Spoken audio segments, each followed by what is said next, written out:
Hello everyone, supreme court ने हाल फिलहाल में अपना 3 ईयर रूल पास किया है, जिसके बारे में ये 5 बातें आपको हर हाल में पता होनी चाहिए। नंबर 1, ये रूल है क्या? रूल कहता है कि आपको अब जुडिशरी का अगर एग्जाम देना है तो आपको कम से कम 3 साल की practice as an advocate show करना होगा। इसका मतलब है आफ्टर कंप्लीटिंग योर ग्रेजुएशन आपको 3 साल एज एन एडवोकेट कोर्ट में प्रैक्टिस करना होगा। सेकेंड, ये एलिजिबिलिटी, ये 3 ईयर का टाइम पीरियड कब से कब तक काउंट होगा? आपकी ग्रेजुएशन के बाद जिस दिन आप किसी बार काउंसिल में एनरोल करते हैं, the date of your enrolment, उस डेट से आपके 3 साल प्रैक्टिस के काउंट किए जाएंगे। थर्ड, क्या ये करंट जो एग्ज़ाम्स हैं या हर साइकिल पे अप्लाई होगा? नहीं।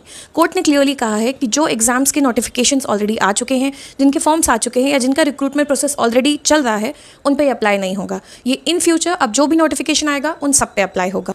फोर्थ, क्या आपने अगर लॉ के टाइम पे कोई इंटर्नशिप की है वो इस प्रैक्टिस में काउंट होगी?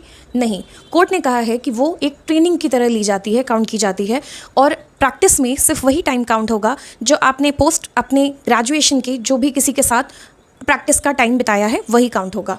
हाउएवर, कोर्ट ने ये ज़रूर कहा है कि जो आपने अगर वो internship as a judicial clerk की है, कोर्ट्स में की है, तो शायद उसको लेके कंसिडर किया जाएगा। हालांकि इस पे और डिटेल्स आने भी बाकी हैं। फिफ्थ, टू इंश्योर कि कहीं इस सर्टिफिकेट का कोई मिसयूज़ ना हो या फेक सर्टिफिकेट्स ना इशू किए जाएं, सुप्रीम कोर्ट ने क्लैरिफाई किया है कि ये सर्टिफिकेट साइन होगा by 2 authorities, an advocate who has 10 years of experience in that court जहाँ पे आप अपनी प्रैक्टिस शो कर रहे हैं, प्लस द प्रिंसिपल जज ऑफ दैट कोर्ट।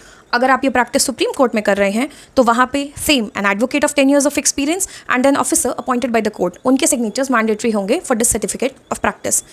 आप इस बारे में क्या सोचते हैं, इस रूल के बारे में? हमें ज़रूर कमेंट्स में बताएं and stay tuned with learn with Mansi.